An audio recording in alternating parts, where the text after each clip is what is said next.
Good evening, everyone. Thank you so much for joining us this evening. My name is Sarah Ponick, and I'm an Education USA advisor at the Fulbright Commission. And I'm joined here by my colleague Holly, who will introduce herself in a moment. As you might be able to tell from my accent, I am not originally from the UK. I am originally from Chicago, where I completed both my undergraduate degree and my master's degree. But I've been living in London for the past 7 years now and working at Fulbright for the past 5 years. And I'm delighted to be here with you this evening presenting this webinar. And I'll hand over to my colleague Holly to introduce herself.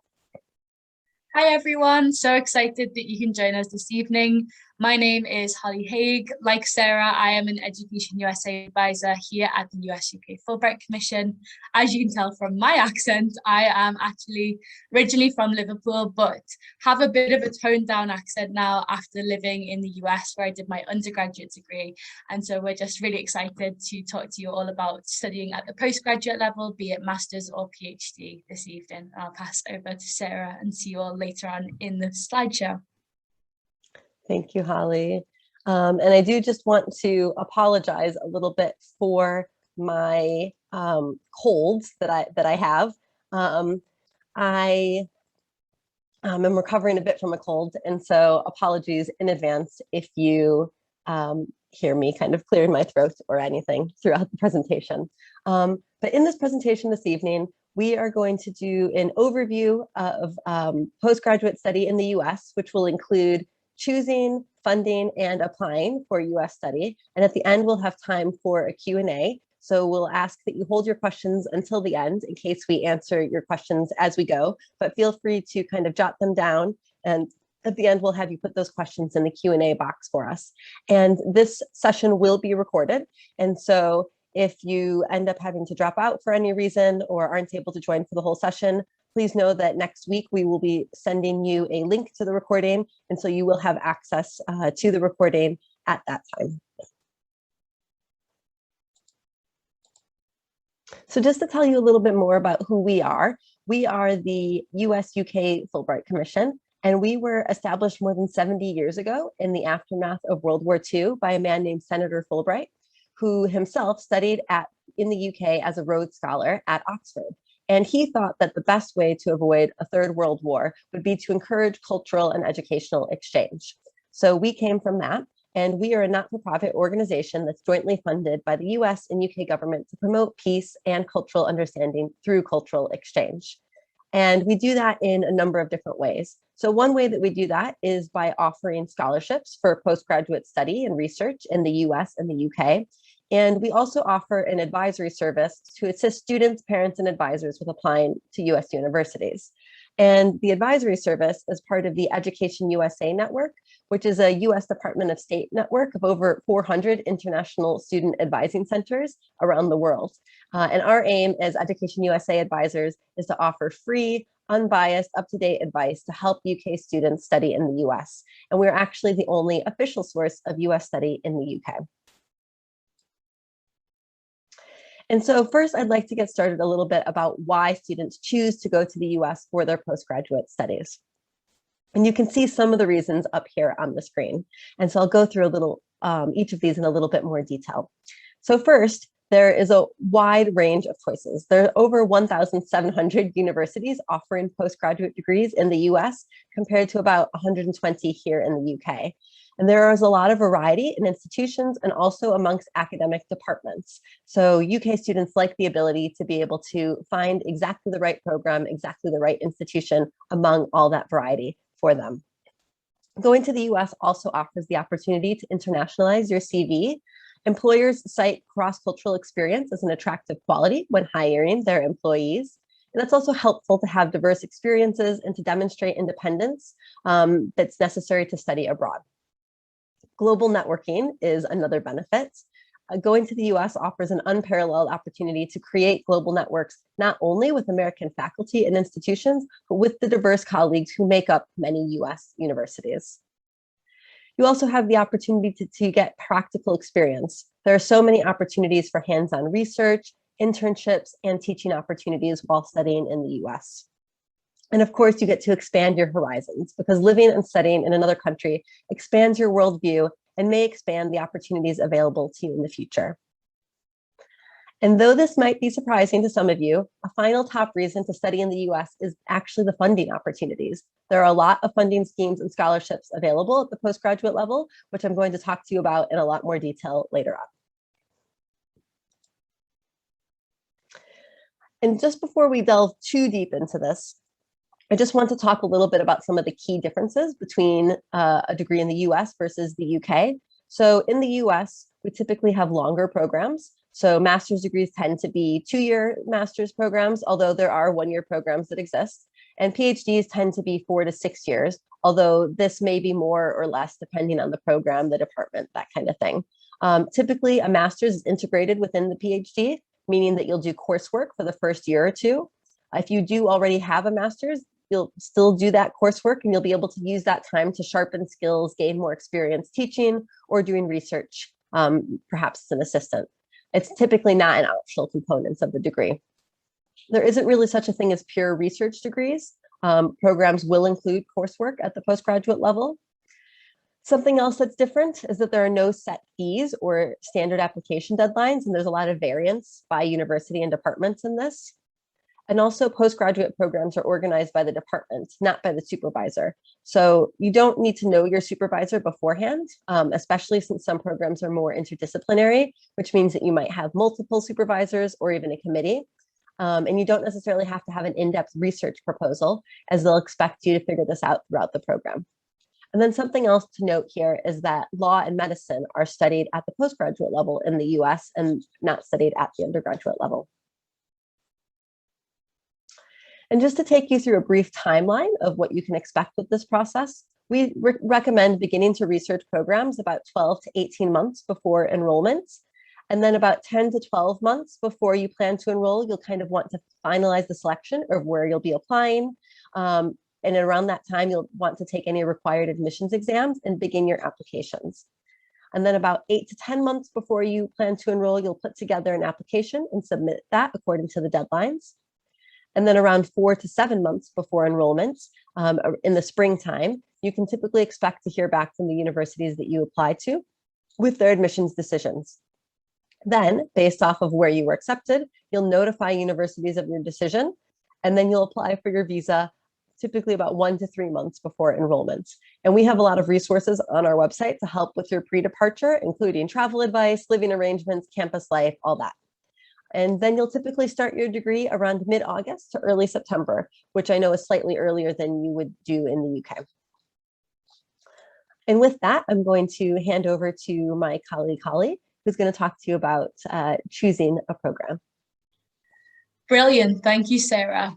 So as Sarah was just talking about in some of the reasons why many British students choose to study in the US each year, one of these is the actual variety of programs on offer. There are over 1,700 institutions offering postgraduate programs as compared to about 120 here in the UK. But with so many options in mind and each institution and department being very different, how do you go about narrowing down where it is that you actually want to submit an application to? So if we go to the next slide, we've got this first step, which is to really determine your fit. We focus on this idea of fit a lot here at Education USA, but what does it actually mean? The idea of fit is all about the fact that we want students to find a program that's really going to fit in and align with their personal, professional, and academic interests. And so this requires not just looking at, universities that you've heard of straight away or seen referenced in films like Legally Blonde or in, TV shows like Gossip Girl. Instead, rather than focusing on kind of universities that we're very culturally aware of or have seen mentioned with the highest rankings consistently across university rankings, instead, you're going to take it back a little bit and have a bit of an exercise of reflection on which factors are most important to you personally in getting out of your postgraduate experience. And this is going to be quite a unique and personal exercise for each and every one of you who's tuning in today. And on the next slide, I've got a couple of ideas of what types of factors you might want to consider in this process of reflection and kind of determining your fit. The first one has to do with types of institution, and within that sort of 1,700, you'll find that there are a range of different institution types. So you'll see public institutions, which are publicly funded, tend to be a lot larger and perhaps have more of a research focus. You may also then have private institutions, which tend to be smaller, more close-knit, and also tend to have a larger price tag associated, but in the same vein might have more funding. You'll also see specialist institutions for programs such as business or arts. So is a real variety of institutions out there, which you'll come across as you do your research. Also, as Sarah was talking about before, want to have a look at your program type and your academic department. So the program type at the postgraduate level is arguably more important than the institution itself or the university at large, because you'll really want to be thinking about your career goals, you know, and any qualifications or concentrations that you'd like to obtain during your studies. Do you want to be in a program that is funded and has certain internship opportunities that you can get involved with when you're not studying or alongside your studies? Are you looking for programs where you can get grant writing experience? What are those key factors that are important to you to get out of your program type that you're looking for in the US universities as you go through this process? Similarly, is the academic department. Choosing the right academic department is almost as important as choosing the right university, because it will really influence so much of your day-to-day experience as a student in the US. At the postgraduate level, academic departments typically will handle, you know, the admissions process. It will also design the course structure and course content and materials for students, and also monitor a student's progression throughout the program. And so it's really essential that you're doing that research into the different academic departments to really find your academic home, the best fit for you. You'll find that departments can vary really drastically in terms of things like areas of faculty expertise, elective courses offered, whether they're, you know, tightly focused around a particular area or if they're more interdisciplinary and cross over into different fields. You'll also find that the kind of size and atmosphere that they're, you know, the kind of vibe, it differs a lot, whether it's a very big department or a very small, close-knit community.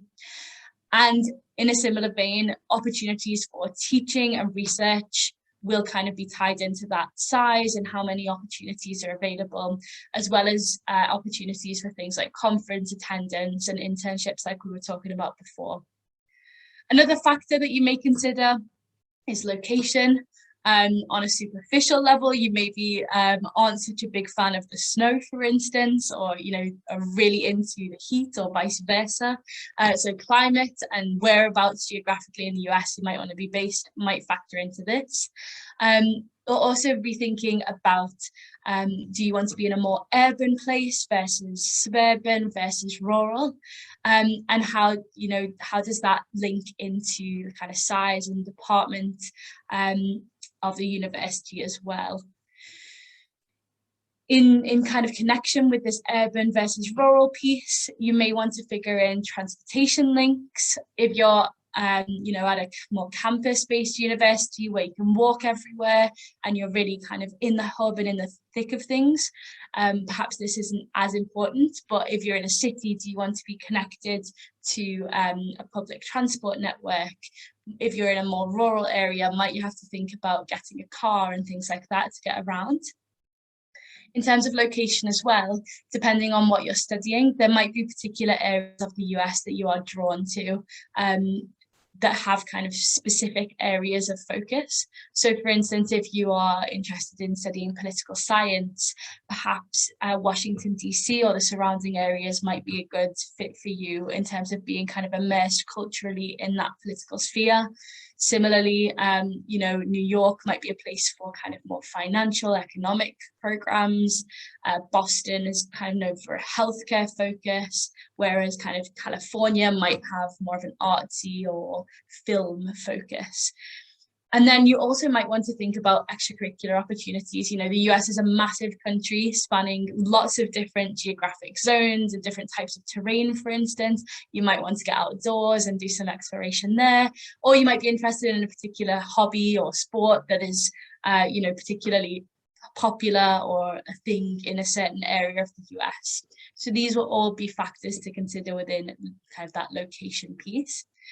And then last but certainly not least on this list, we have got about finances, and Sarah's going to talk to you later on in this presentation in greater depth about finances. But if funding is important to you, I'll flag it here. It needs to be something that you consider from the get-go, right from the beginning of your choosing and research process. Often in the US as compared to here in the UK, you'll find that applying for funding and identifying which funding you'd like to apply for often goes hand in hand with applying to US universities. So you don't want to only start thinking about applying for funding at the end once you've already been accepted into a US university, because at that point it might already be too late, and we don't want for you to be disappointed later down the line if funding has already been allocated at that earlier stage. So we'll talk more about that later on in the presentation, and you may well have other factors that you'd like to consider alongside these as well, but this is just really to get you kind of in this thought process of finding your fit. Next slide, please. Great. So with all of those factors in mind, I know it's a lot to take in, how are you going to go about narrowing down your options further? A really great resource that I want to plug to you here is our website. And on our website, you'll find that we have got a page all about choosing a university that includes a list of really helpful links to various search engines that can be a great starting point. And I'll walk you through an example in just a moment of one of those called Petersons Guide. But there's a couple of other tools that you can use to help you narrow down your options. You may have some connections already in the academic sphere, so potentially previous professors who you've worked with and really got along with in undergraduate or master's degrees that you've already pursued. Getting in touch with them to see if they've got any advice or opinions on schools that might be a good fit for you and your research interests. Similarly, you might have professionals or colleagues that you work with in your field that know schools that specialize in your discipline or that might be a good fit. Another really kind of important one that I would recommend is having a think back to any previous works of scholars that you've read before, perhaps again as part of previous degrees. Is there anyone that you've identified as doing the kind of research that you're interested in doing, or is working on something that you're really excited by and want to know more about? Where are they teaching? Are there any that are based in the US? And then from there, where are their colleagues based? Where, you know, what are they working on, and is that of interest to you? So those can be some really great starting points on kind of getting a feel for what's out there and for what might be a good fit. The ultimate goal of this kind of narrowing process is to come up with a list of about 10 universities that you then want to conduct further, more in-depth research into before you get to the applying stage. So on the next slide, I'm going to just give you a bit of a walkthrough of one of the resources that I talked about that's linked on our website called the Petersons Guide. And it's a particularly helpful tool in terms of deciding and ranking which factors are most important to you in choosing a US university. And so, for example, we'll use, you know, just as a little walkthrough, this tool to look for programs in anthropology at the graduate school level. And so if we click on the next slide, we can see that the search engine pulls up a range of different universities with departments or programs in the field of anthropology. And on the left-hand side, you can see that we've got a variety of factors that you can then go in and narrow things down by further. So you can select if you want for it to be a master's or a doctoral program under degree type. You can also filter for location, like we were talking about. It's also an option to add parameters around the cost of attendance and tuition. And you can also filter for things like school size, really about that kind of environment that you're going to find at the university. So it's a great way of narrowing down a large pool of potential options into a sort of more tailored set of options for what you're most interested in. So once you've done some of that initial research and narrowing process, your ultimate goal is to then go on to the university websites of those roughly 10 that you are interested in learning more about, and to begin to kind of reach out to them directly with any specific queries that have come up, or making those connections with members of faculty who, as we've talked about, are going to be very important in your whole journey of US study, from the admissions process through to your studies themselves. The goal of your university research is to end up with somewhere between 4 and 6 institutions where you'll ultimately submit an application. As you're doing more in-depth research on the university websites, there's a couple of things that you'll want to be looking out for that will really assist you in kind of making that narrowing process even more select. On the US university websites, you'll often find more information on faculty. Some faculty members will even have a list of their CVs, their research interest, and sometimes even their publications as well. So you can really get that sense of what is this faculty all about, and what types of courses will be offered to me, or research opportunities will be offered to me if I'm a student on this department and on this program. You can also, on the university website, often find contact information for specific professors who you can reach out to. And again, finding out, are they still working on what the website talks about? Getting a sense of, are you still going to be there when I'm going to be a student, or are you going on a sabbatical leave? Asking them questions about what you're interested in and whether there would be scope to pursue that type of research on campus. Another thing that you'll find on US university websites is an opportunity to reach out to current grad students. This can be really invaluable in terms of getting an insight into their experience and really getting that kind of advice on what it's like to be a graduate student at that particular university. You can ask them things like what kind of project they're working on, how close or collaborative is the relationship with the professors and with other graduate students. You can get a sense of kind of what the campus culture is like. You could also ask them some more broad questions about what's the local area like, where can I get the best housing, what's the cost of living like. So it really gives you that insider's view as to what that experience as a student will be like. Sometimes departments can put you in touch via email with a current student, and it can be a good way of determining what it's like to study there. But just a pinch of salt that if the department is putting you in touch with a student, they are most likely going to match you with a student who's had a really positive experience. So you'll want to take that into account as well as you are kind of gathering this data in your research process. Okay. So that kind of sums up, we've talked a little bit more about, some of those reasons why you might want to study in the US, what the choosing process tends to look like, and how to determine your fit at particular universities and programs.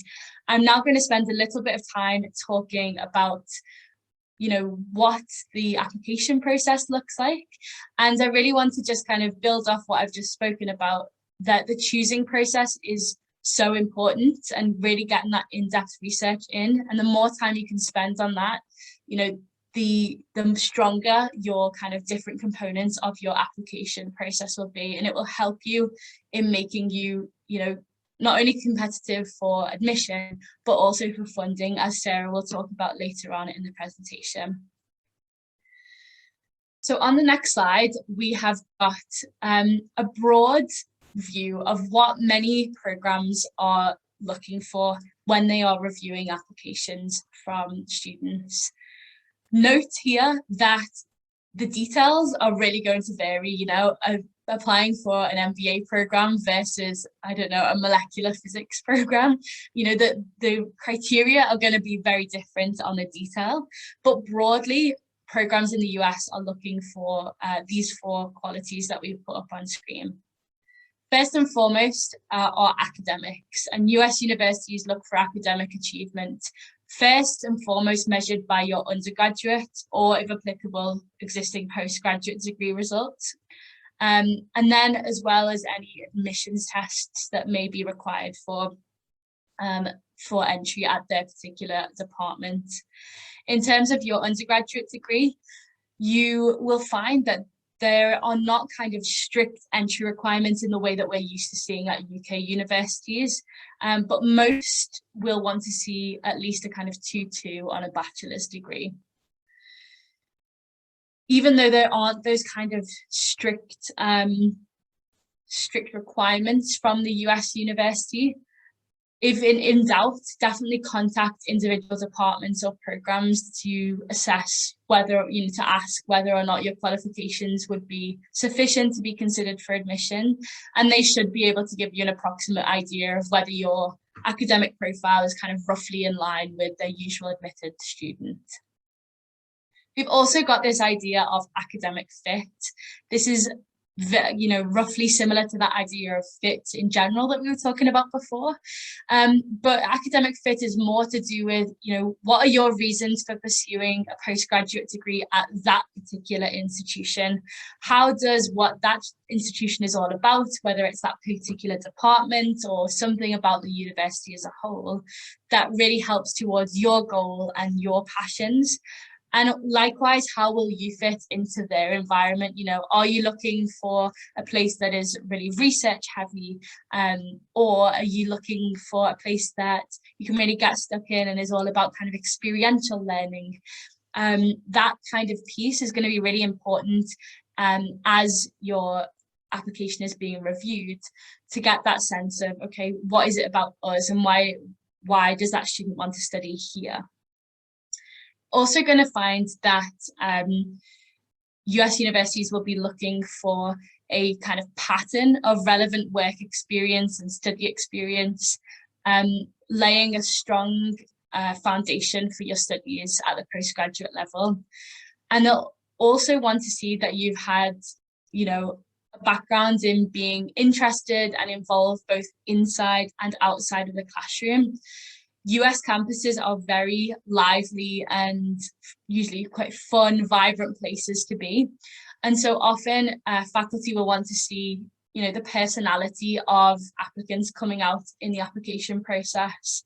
And so that's kind of a broad bird's eye view of some of the key things and themes that US universities are looking for in this process. On the next slide, I'm going to go through a couple of the main components or application materials that you'll likely be expected to submit as part of your application.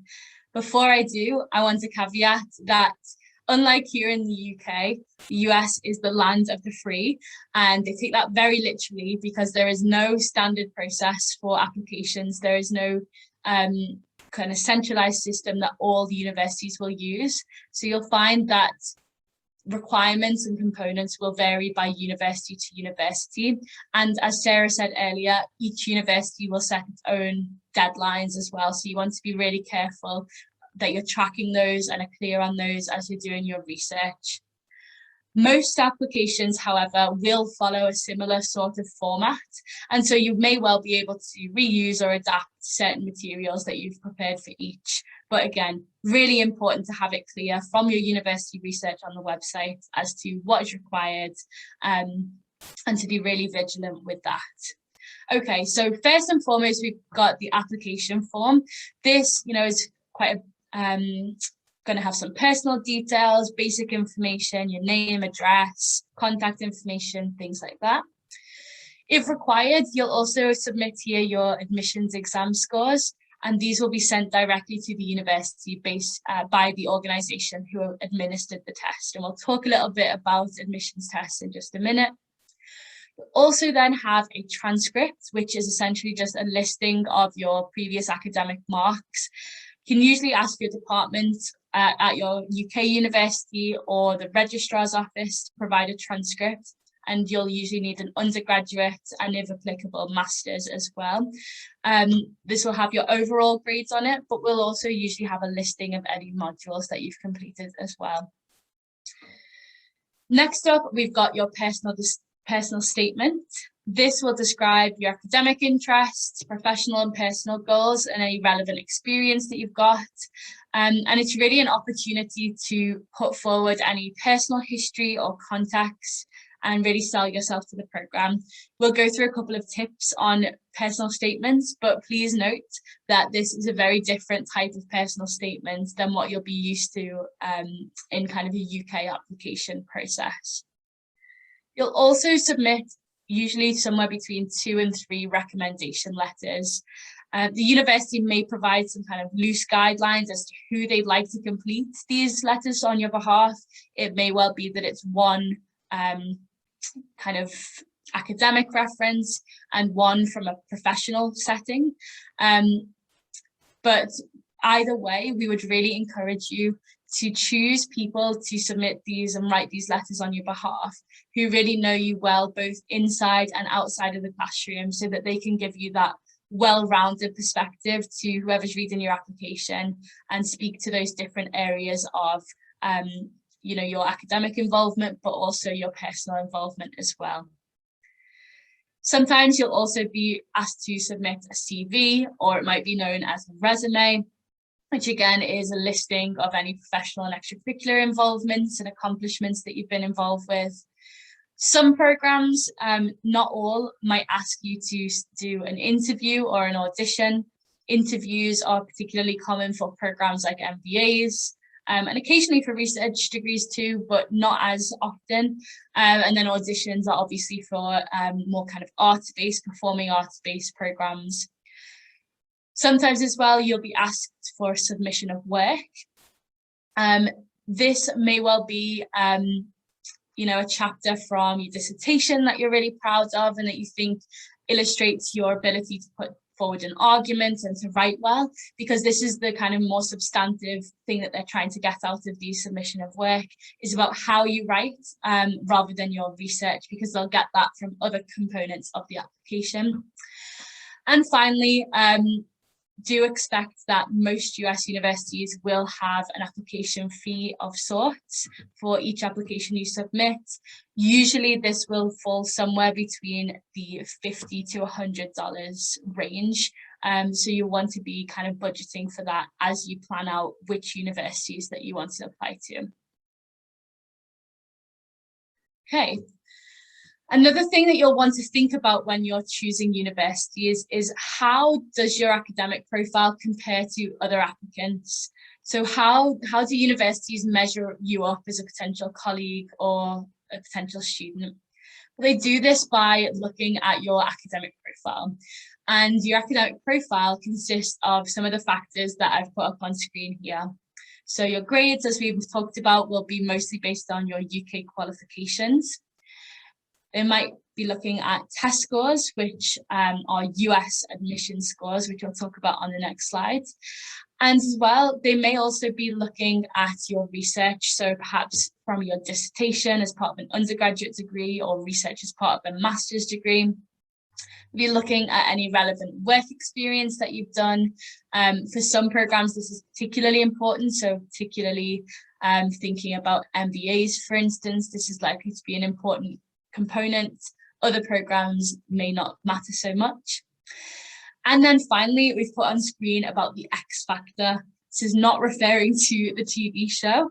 Rather, the X factor is something that's a little bit, intangible, something that makes you stand out and will help you to determine where you'll likely be accepted or competitive for funding. So if you're an international student, for example, maybe you've had a really unique undergraduate program experience and can make a strong case as to why you'd bring something unique to this particular department and program.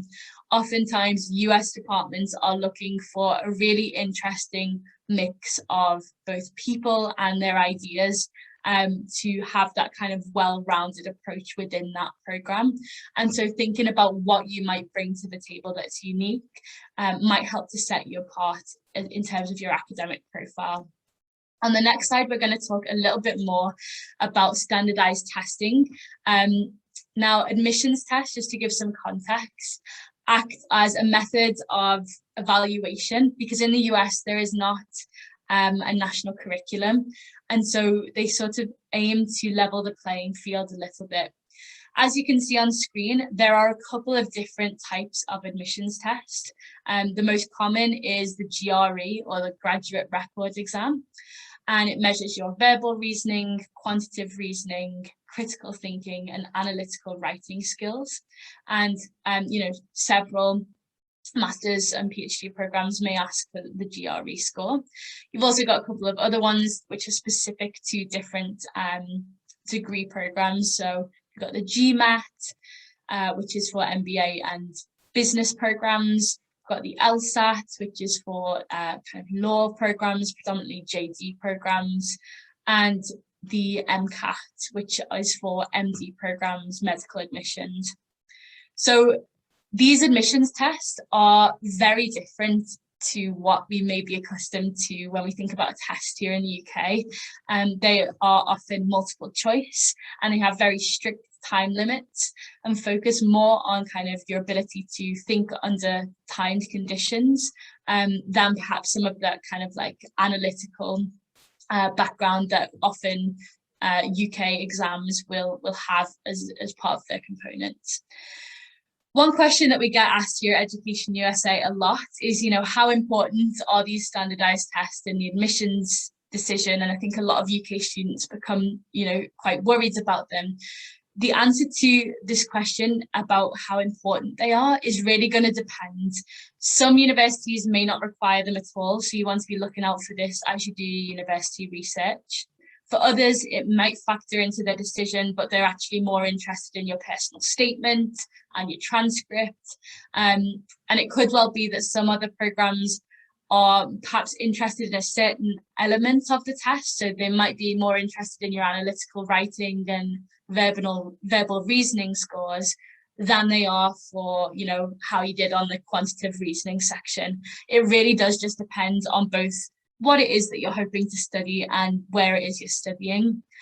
And so as you're doing your research, this might be something that you'd like to ask, how much weight is given to these standardized test exams as part of the admissions process at your university. If you are required to take one of these tests, really, make sure that you have done enough research to know that you're taking the right test and confirm that you do need to take a test at all. And you'll want to do that by consulting the websites of the departments and of the universities that you're planning to apply to. Also want to pay close attention to the university's application deadline, which will help you to schedule when you'll take the admissions test accordingly. A top tip from us is to, if these are required, make sure you're registering for standardized admissions tests early so that it leaves you enough wiggle room to retake if you are not happy with your score and you still need to submit a score as part of your admissions process. Do make sure that you're preparing properly for these exams. As I mentioned earlier, they are very different in style to many UK exams that we're used to seeing over here. There's lots of free prep materials online, including some links on our websites to get you started. You've also got the option to buy study guides online, which have got kind of past papers and practices as well. Another thing I want to point out here is due to COVID, these kind of admissions test organisations have been trying to make them as accessible as possible. And I do know that the GRE is currently running a scheme called GRE at Home. And so if that's applicable for you, you may want to have a look into that as an option to explore as well. Okay, on the next slide, we're going to briefly touch on the personal statement. As I spoke about on an earlier slide, this is one of the most important parts of the application process. And it's not like your UCAS personal statement. Instead, it's an opportunity to really showcase what you can bring to the table and what makes you, passionate and unique about what it is you are studying. Unlike a UK personal statement, this is not going to be an in-depth research proposal. Some universities may ask you to complete a separate research statement that outlines some initial research interests and future plans. However, in the US system, you don't need to know exactly what it is that you want to research. accept that you are interested in the field of whatever subject you're studying, because US degrees are kind of set up that you figure this out somewhat as you start your program and as you move through your studies.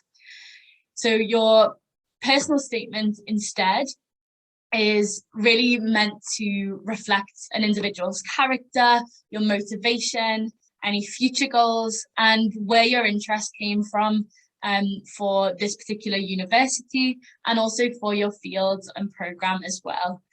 Some universities may ask for, give you kind of a prompt that's something specific to kind of respond to for writing your personal statement. Others will be kind of more open-ended, but you just might want to double check this quite carefully as you're doing that research before you apply. In terms of writing the personal statement, since there's usually no set structure, it's really an opportunity for you to be creative and to make yourself stand out. Some students might choose to start with a quote or anecdote describing how they became interested in their initial, their initial interest in their field. Others might use a central theme to kind of link together and describe their experiences and future plans for their studies and for their career. Another tip from us is to try your best not to exercise too much British reserve. Don't spend your personal statement being modest. Really use this as a space to sell yourself as an applicant to the university, boast about your achievements and really, make that case as to why you are a great fit for the program and for the university. And finally, I just want to touch upon these letters of recommendation that I mentioned before. As I said, you'll usually be required to gather somewhere between 2 and 3 letters of recommendation. I would say ask a variety of people who know you well. Again, if the university doesn't provide kind of guidance on who should be completing these, make sure that in any case that you're choosing referees who will complement each other and will complement your application package. So you get that good balance of potential kind of classroom and professional experience, but also what you like outside of that in a kind of extracurricular environment or a research environment. A tip from us is that you can really meet with referees to discuss this, putting together the letter and to discuss your application. You might want to share with them, okay, why are you interested in the universities that you're applying to? Why are you interested in studying in the US specifically? And they can help to bring out some of those reasons in their writing as well. It may be helpful in aid of that to give them a copy of your application, a copy of your transcript, and maybe your CV or resume. And a really important thing, we talked about it earlier, but make sure that your referee is aware of any deadlines and all of the different pieces of paperwork they may be required to complete, because you do not want for your referee to miss out on those and for it to influence your application to the department as well. Once again, letters of recommendation are really another marketing tool for you as an applicant. You may be able to make suggestions of what to include in the letter, but it's important that you don't see it before it gets sent off to the university to really make that kind of integrity and authority that it has. As I say, you may direct referees to mention certain attributes, like your ability to succeed at the postgraduate level, any observations about your performance over time, leadership abilities, personality, that type of thing, as well as obviously your passion for your subject. But above all, once again, I just want to reiterate, really encouraging your referees to not be too restrained and too modest, because in the context of your American counterparts who are going to be putting together their applications and having their referees write their letters, American referees are going to write in a very enthusiastic tone and use really positive and descriptive language to discuss the applicant both inside and outside of the classroom. And so really, give that context to your UK referees so that they've got that going into it and can really help to support you through this application process. That concludes our section on putting together an application. I'm now going to pass over to Sarah to talk a little bit more in depth about funding your studies. Thank you, Holly. So I hope that you found that useful. And as Holly said, I'm going to talk more about funding your studies because, as you might imagine, this is one of the top things that we get asked about at Education USA and the Fulbright Commission, because there is a bit of a funding misconception that the US is always more expensive. And I do have some good news for you. There is a significant amount of funding available at the postgraduate level, particularly if you're willing to be flexible and go into the process with an open mind. So I'll talk more about that now. So where is this money? So there's four main types of funding for study in the US. And honestly, the first source of study is actually just personal and family funds. So there is a culture in the US of saving and paying for university in a way that doesn't exist in the UK with its loan-based system in the same way. And there is really an expectation in the US that you and your families are making a contribution to your studies. So that is one source of funding. But there are other sources of funding, as you see here, and US universities actually tend to be the best resource for funding. And there are two of the most common types of funding at the postgraduate level are actually fellowships, which are outright grants to allow the recipient to focus solely on their own work, or assistantships, which are offered in return for services provided to the department, either teaching, research, lab supervision, or working in a campus office in exchange for a fees waiver, health insurance, and or a stipend. And assistantships are renewable from year to year if the student maintains specified academic standards.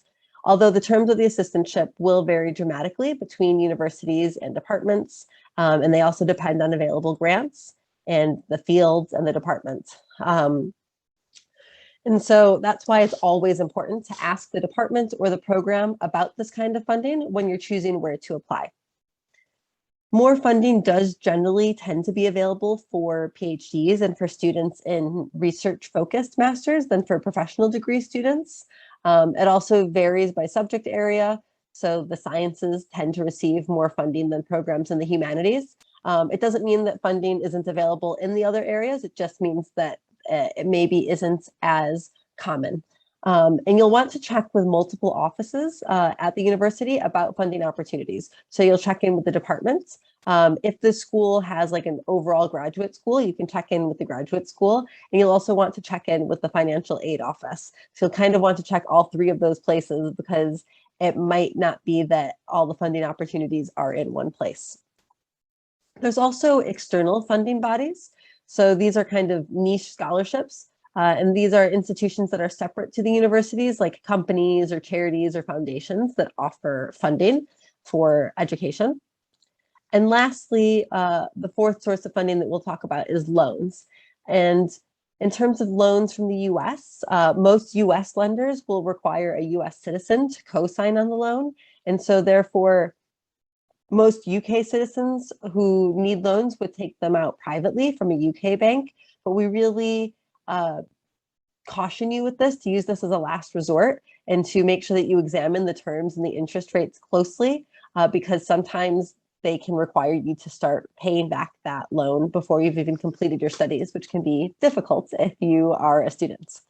If you are an American or a dual US-UK citizen, you can also take out a loan from a US lender, and you can apply for US federal loans through something called FAFSA. So as you might imagine, university and external funding bodies are the preferred options of these four sources of funding since they don't have to be paid back. And so you may wish to consider a funding strategy to try and lower your costs and manage your expenses of going to the US. And you can think of three different approaches. So one is you could reduce the costs of living. So Holly talked a little bit about this earlier in terms of location, but it's going to be cheaper to live somewhere rural than it is to live somewhere urban. Also in terms of region. It tends to be more expensive to live on the east and the west coasts of the US than it is to live in the Midwest or in the South. You can also look to lower your tuition costs by going to universities that have lower tuition. Public universities, which are state funded in the US, generally have lower costs than private universities. Although the caveat here is that sometimes private universities have more funding available, and as I've said, funding is going to vary by department within each university. And of course, you can also look for university funding, as we've just talked about. In addition to the ways that we've just talked about, you can also kind of get creative and seek funding outside of your program, maybe in an interdisciplinary fashion. So for example, let's say you are an architecture student with an interest in environmental architecture. You might decide to go to the environmental science program and see if they've got any funding because you're interested in making buildings more green, and see if they have funding to help you with that research. I will caution that you might not necessarily be able to use all of these strategies in one go. As I said, universities with low tuition might have fewer funding opportunities, but you do just want to be aware of the different factors that are at play. So now we'll just kind of go through a little bit of an example. So Boston University's cost of attendance within the Department of Education and Human Development is over $79,000 with tuition, room and board, and other fees. So over 79,000 US dollars per year. Compare that to an MA at the University of Massachusetts, Boston, where tuition and off-campus finances would be about $25,000 less. And sometimes these universities actually have links and relationships with each other. And so you might, for instance, be able to attend UMass and take classes at Boston University, for example, even though you are paying the lower costs to be at UMass.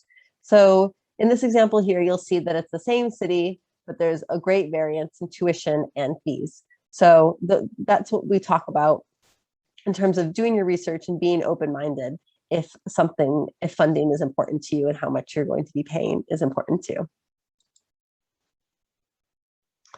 And so now I'd like to talk a little bit about how to identify funding opportunities. So for university funding, the best resource is going to be the university website. So as I mentioned before, you'll want to check the department, the graduate school website, if that exists, and also the financial aid pages, making sure to check all three of these in case not all of the funding opportunities are advertised centrally. See what they say. Do they have funding available? Universities generally try to give you an accurate but conservative measure of how much funding they offer. And if the information isn't available online, it might suggest that they can't offer a lot of financial support, but it'll definitely be worth getting in touch with the departmental administrator or the director to find out. You'll also want to think about whether you're going to be competitive for funding at that particular institution. We talked a little bit earlier about reaching out to current students to learn more about what it's like to study at the university. You could also ask them how competitive funding really is. You can ask them what their assistantship involves, what the work-life balance is with it, get the inside scoop with that. You can also want to make sure that you're asking the university how many assistantships there are available, whether they're full or partial, and find out what basis they award those assistantships. Is your GRE score factored into it, or is it more based on your academics or your prior experience? And you'll need to make sure that you find out if there's any extra requirements that you need to fulfill in order to be considered for an assistantship. It might be that you're automatically considered, but in some cases, applicants may need to submit an additional essay or resume. So now we're going to look at an example of what you can look out for on the university websites. So this is the website of the University of North Carolina, Chapel Hill, which is a top public research university. And you'll see that we've highlighted some key points in this section about fellowships and assistantships and how to identify when a university has funding available. So as you can see, most universities who are generous with their funding will make it quite obvious on their website. In the Department of Political Science, they note that most students in the department are supported by fellowships and assistantships. It also explains that duties typically range from 10 to 15 hours per week, and it lists the types of duties that you can expect. It also mentions eligibility for a variety of fellowships, and notes that Chapel Hill has a low cost of living. So you can see here that there are 2 points of the funding strategy that we've talked about, both in terms of university funding and also the lower cost of living. Now I'd like to talk about an example of an external funding body. One example is actually the Fulbright Awards. So this is an example of a scholarship from an external funding body. So the Fulbright Commission, as I mentioned at the beginning of this presentation, is funded by the UK and US governments with a mission of promoting mutual understanding through educational exchange. And so there is funding available for UK students to study and conduct research in the US at the postgraduate level and vice versa. Now, the number of awards fluctuates each year, but applications for Fulbright Awards are open at the moment with a deadline in early November for enrollment of the following academic year. So yes, that means that the deadline is this upcoming November before you'll have maybe even completed your applications to the universities and found out where you're accepted. So just keep that in mind. There are a variety of awards available, and some are for the first year only. Others are partner awards that are fully funded. So you'll want to kind of check on the Fulbright website for more details. And this year's deadline is the 8th of November at 5 p.m. UK time. And the team actually held a webinar yesterday on how to submit a strong application. And so if you missed that webinar, it's going to be made available on our website shortly. And I'll also try to send it out with the link to the recording of this webinar. There are also a number of other external funding scholarships that are available, and we have resources on our website to help you search for these. So we have online scholarship searches on our website's postgraduate guide that helps you narrow down the thousands of scholarships available based on things like country of origin, fields, etc. And it allows you to find out more information about the eligibility. You'll then want to refer from those search engines to the funding body's website for information about the application process and the deadlines.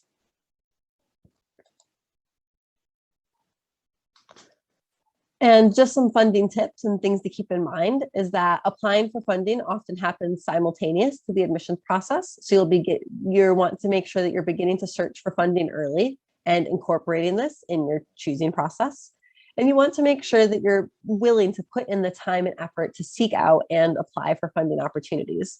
Scholarships likely won't find you. You'll need to investigate university funding and take the time to search for the often niche external scholarships. And you'll want to make sure that you're being flexible in choosing universities. If it's essential for you to receive funding to complete postgraduate study, make sure that you choose departments with a lot of funding or where you're a competitive or a top student. You might be able to find on their websites exam scores or grades of last year's admitted students on their websites to see how you compare. And as I've mentioned a couple of times, and we'll reiterate here, for university funding, the best resource is going to be the university website, checking those 3 places, the department page, graduate school page, and the financial aid pages, in case the funding opportunities aren't advertised centrally. And another thing just worth keeping in mind is that on your student visa, you will be able to typically work on campus for up to 20 hours per week during term time and up to 40 hours per week during holidays. Although the expected earnings from this work can't be calculated for visa purposes when you're showing your proof of funds. So now that we've talked about ways to fund your studies, I'd like to talk a little bit more about the ways that we at Education USA can help. So if you haven't already, highly, highly recommend that you check out our website for advice and guides and events. It goes, we've done a kind of overview of lots of information, but we go into much more depth on our website, and you'll be able to kind of see everything written down. You'll want to go to this Going to the USA tab, and under there, you'll see the postgraduate guide with details on choosing, funding, and applying.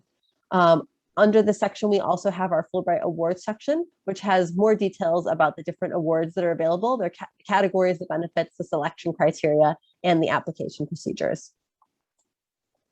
We also have a phone advising line that's open on Tuesday and Thursday afternoons from 1:30 to 4:30 p.m. And you can find the number for that on the contact page on our website. And we have an advising email inbox that is monitored Monday to Friday that we respond to as well. So don't hesitate to reach out to us if you have any questions as you go along in the process. And we now also offer a one-to-one video appointment with an advisor. So you can book yourselves in to have a chat with Holly or with myself or with our colleague Rowena, and we are more than happy to kind of help offer you some tailored advice. And then we also host and attend various events throughout the year. At the moment, everything is still being done virtually, but we're hopefully getting back to in-person events very soon. One of the events that we have on the horizon, if you are interested in law and an LLM, we have an LLM fair coming up at the end of November, on the 30th of November. And the information for that is up on our website now. And we have some LLM webinars that are coming up in the coming weeks, being hosted by our colleagues at EducationUSA centers in Europe. And so we'll put the details of that on our website in the coming weeks as well, if you are interested in an LLM. So with that, we are going to open up now to a Q&A. So please do, if you have any questions, go ahead and pop those into the Q&A section now. But what I do want to say is that I know some of you may end up having to pop off now, drop out now. And so if you do, thank you so much for joining us, and know that the recording to this will be sent out next week. But if you are able to stay, then go ahead and start putting your questions in the box, and Holly and I will get those answered for you. Great. Sarah, I am going to kick us off with a question for you, which I touched upon briefly, but Yusuf has said, I keep reading about the GRE. Is it something that's required for all courses in the USA, and what does it typically involve? Yeah, that's great. So it's a good question. And especially now that we've been in this world of COVID for quite a while now, not all universities are requiring it at the moment. And as Holly mentioned, it's not, it might not be the GRE that you would even need to take, depending on what type of course it is that you're planning to apply for, but it's also just not required at the moment for all universities. So what you'll want to do in your research is just check each institution's website and find out if they are requiring it. Some universities are saying yes, some are saying no, some are saying we'd really like you to have it if you can, but if there is a reason that you can't, let us know.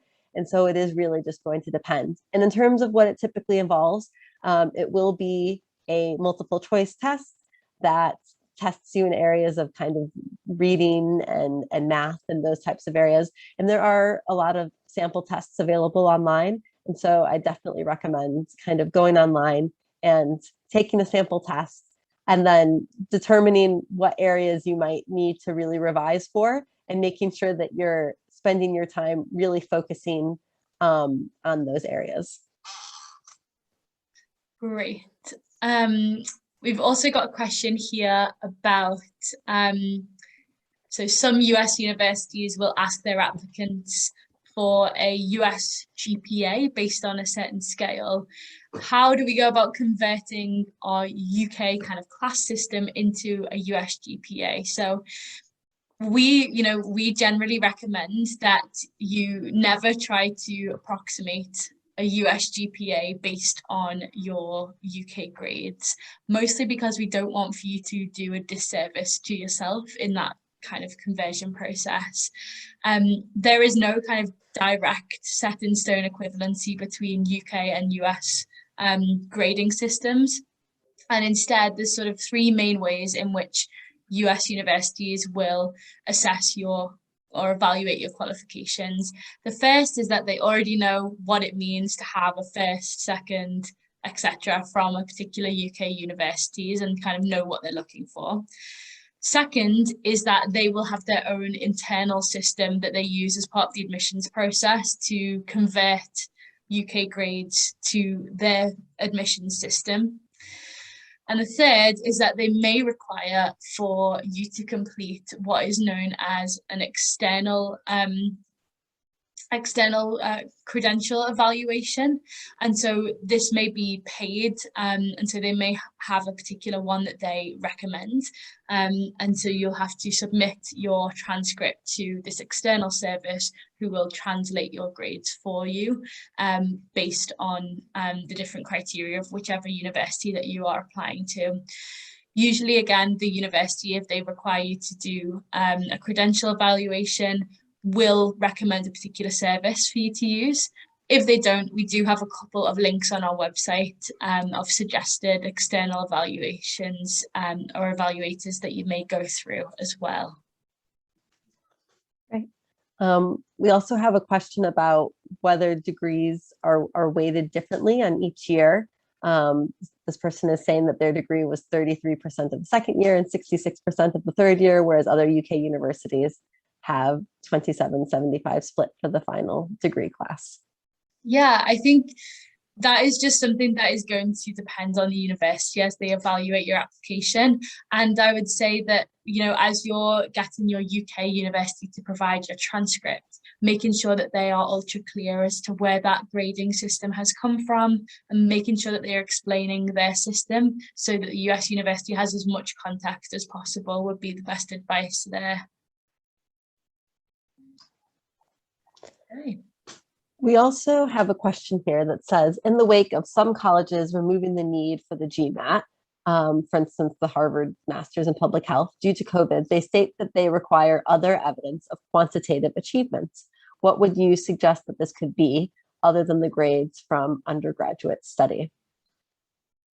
I'll start a little bit with this, Holly, and then if there's anything you want to add, I would say if there is anybody that's asking for this and you're not sure, I wouldn't hesitate to reach out and ask so that you're not just kind of trying to guess and take a shot in the dark, because you're probably not the only person who's wanting to make sure that you submit the right evidence. And so don't hesitate to reach out so that they can give you some examples. But it might be, it might be that there's some type of coursework that you've used as some type of evidence that you're submitting a piece of, maybe a piece of graded coursework, something like that. I don't know if there's anything you want to add to that, Holly.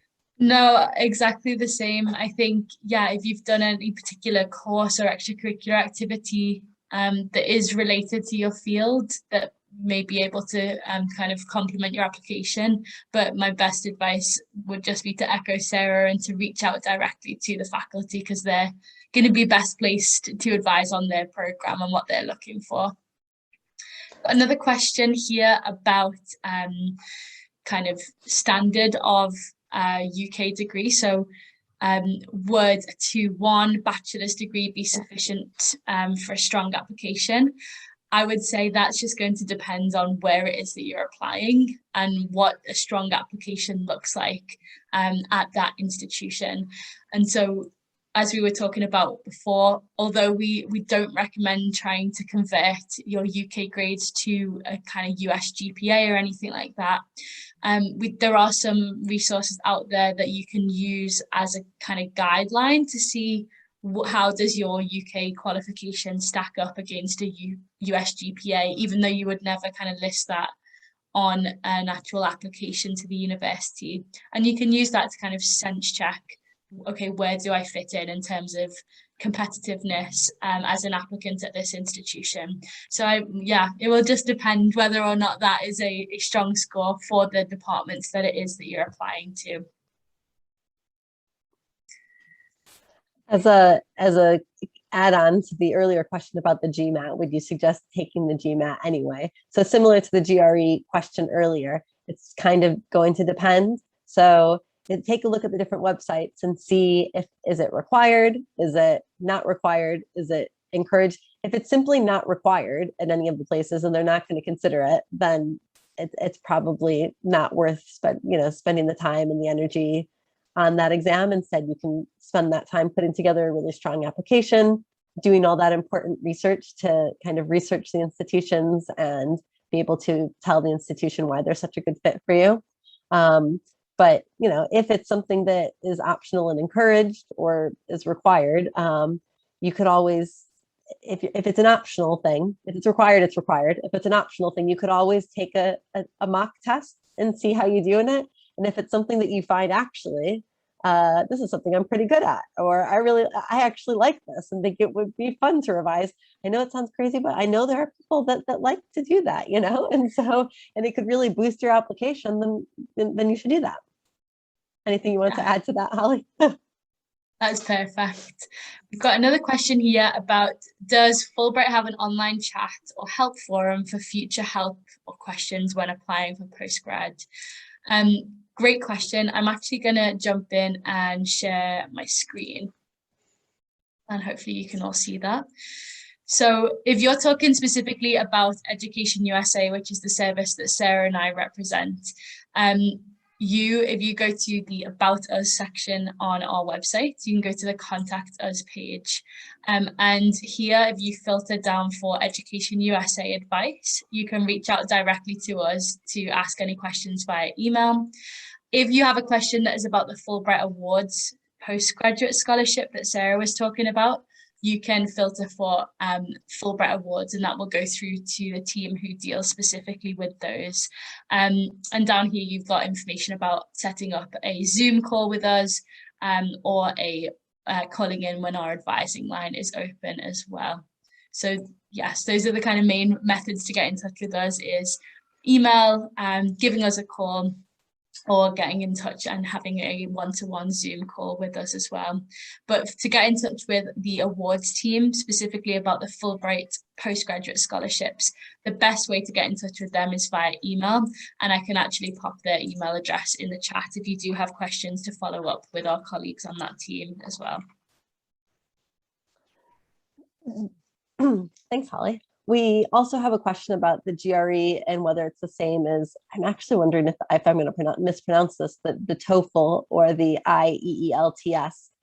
They're not the same. Those other ones that you have mentioned are tests for testing your English proficiency. And if you've completed an undergrad degree in the UK, then you will not need to submit a test of English proficiency so that's something that you'll see a lot for international applicants, but because you've completed an undergraduate degree in the UK, it's something that won't be required, provided that your degree has been completed in English.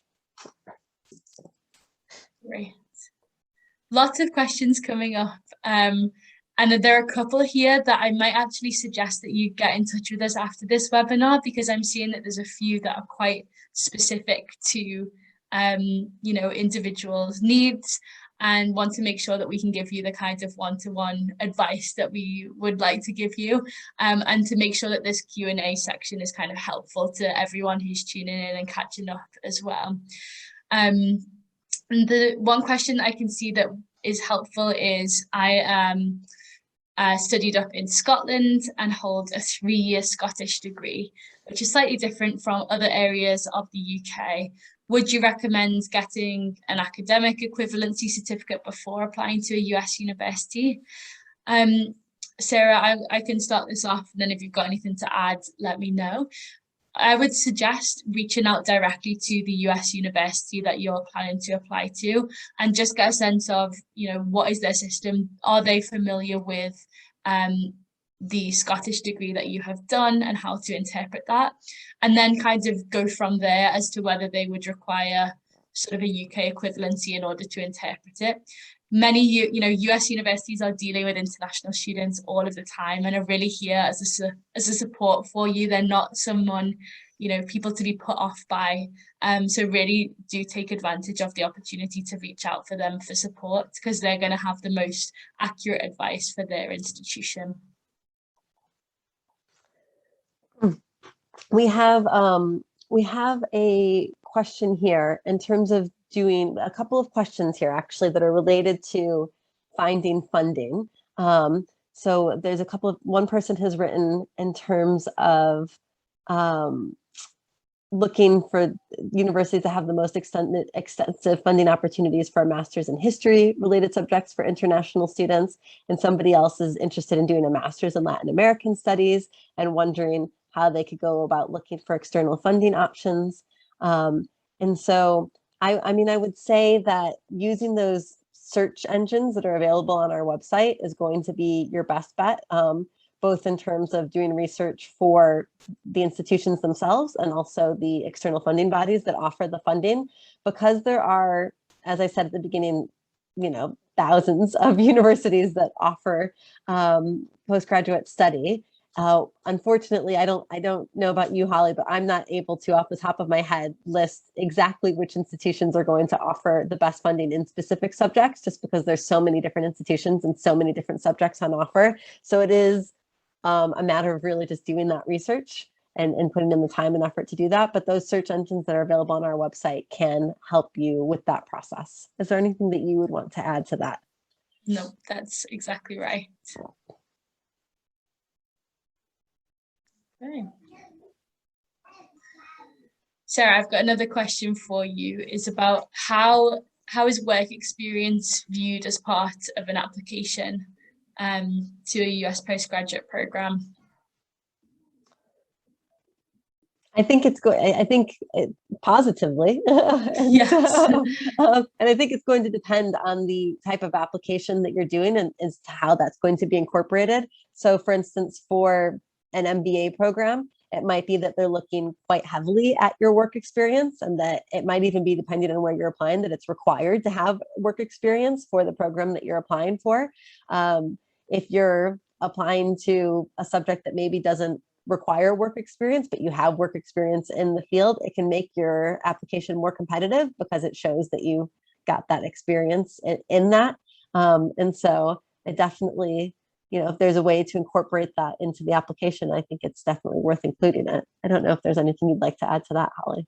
Yeah, definitely. And I think, as I was talking about earlier this evening, oftentimes US faculty members, as they're assessing applications, are really looking to build a community of colleagues and of students. And so getting a sense of what are you excited about outside of your academics, and what professional experience or jobs that you've had in the past link into that, and kind of that experience will only kind of aid the process. But at the same time, in the same vein, if you are sitting here and only have an undergraduate degree and perhaps don't have as many years in kind of professional work, please don't let that dissuade you from studying in the US or applying to study in the US. You can lean on other things that you've done, whether that's leadership in an extracurricular activity at university or something like that, to kind of bring those same skills and those same elements to your application as would someone who has worked for 5 years before kind of applying to the US. Okay, and just to wrap us up, I can see there's been a couple of questions about the Fulbright Postgraduate Awards. As I was talking about earlier, I've put their information, their contact information in the chat. If you were here for the Fulbright Awards How to Make a Competitive Application session, unfortunately this is not it. That took place yesterday, but when we send out the recording of this session, Sarah and I are going to try our utmost to ensure that there's a recording link there for any of you who'd like to check that out as well. Yeah. Okay. Perfect. So if there, I can't see that there are any more general questions coming up at the moment. So Sarah and I are going to wrap up here. Thank you all so much for tuning in, and we really hope that this has been helpful. If you do have additional questions or would like to get in touch with us, please do not hesitate to. We're here to help. And other than that, we hope you all have a lovely rest of your evening. Take care. Thank you. Bye-bye. Bye.